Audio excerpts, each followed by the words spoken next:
This is mold removal from Laugen mga sis, and this is suitable for tiles, grout, glass, porcelain, and other non-porous surfaces. This is ideal for bathrooms, kitchens, basement, and other parts of your house mga sis na may high moisture na nagkakaroon ng mga mold. So this one is the best for you. So kung nahihirapan nga kayong kuskus ng kuskus mga sister, ito na ang kinakailangan ninyong gamitin. Mold removal gel from Laugen. Ito mga sis, ito try natin siya dito sa my tiles. I-squeeze mo lang. Ayan.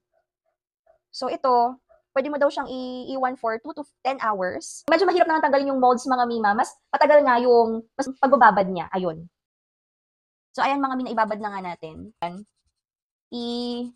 Ayan o, tinan mo na natatanggal mga mima. Ayan o, grabe.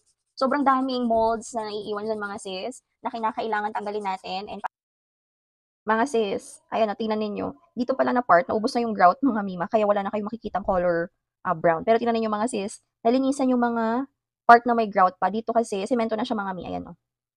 Ayan o. Yung awang, natanggal na yung mga grout mga mi. Pero natanggal yung mga molds. O, diba o? Ayan o. Walang sumama sa daliri ko mga sis. Ayan. Kaya mga mi, ano pang hinihintay mo? Check the yellow basket. Bye!